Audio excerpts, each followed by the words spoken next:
We begin tonight in the French capital, where lawmakers have passed a motion of no confidence to topple Prime Minister Michel Barnier's government.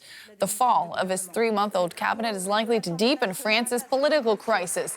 The country has been reeling from a polarizing snap election that left the parliament divided into 3 blocs, none of which has a majority. This result risks leaving France without a government or a budget as it enters the new year. Now, the no confidence motion was supported by left-wing and far-right lawmakers.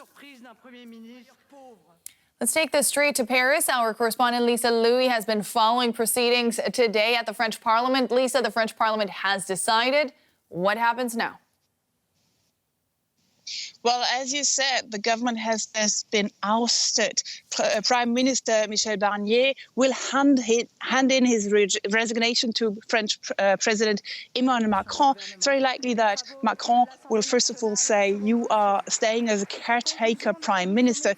But the president has also said that he would take very little time to find a new person. He said that within 24 hours, he would find a new prime minister. This, of course, will not be the end of France's problems. There's a huge political crisis, a hung parliament here with 3 blocs.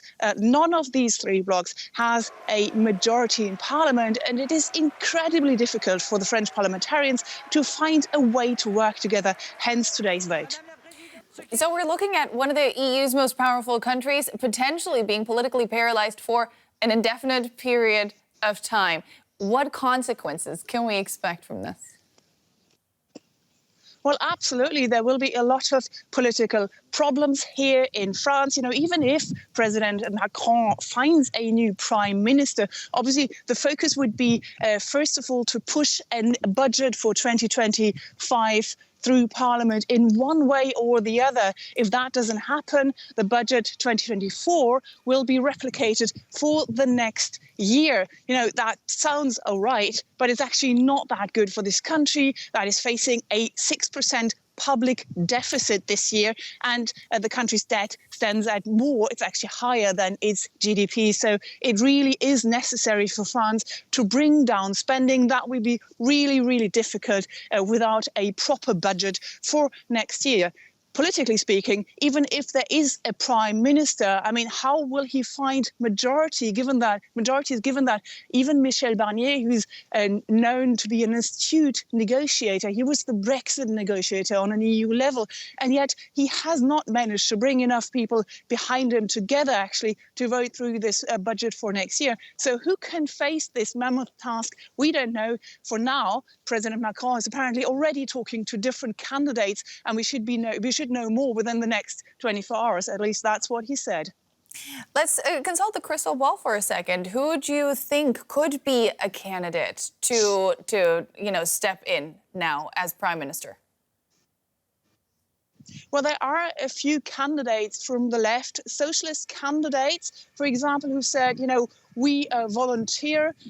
Olivier Faure is the head of the Socialist Party. Maybe he wants to step up.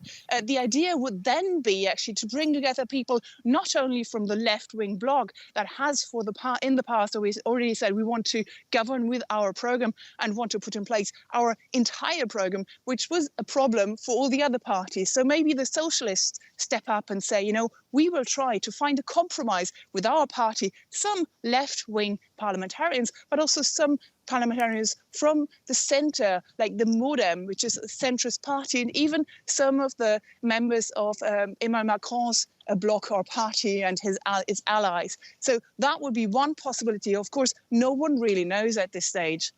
No one really knows at this stage. Thank you so much for updating us anyway. That was Lisa Louis in Paris. Thanks so much.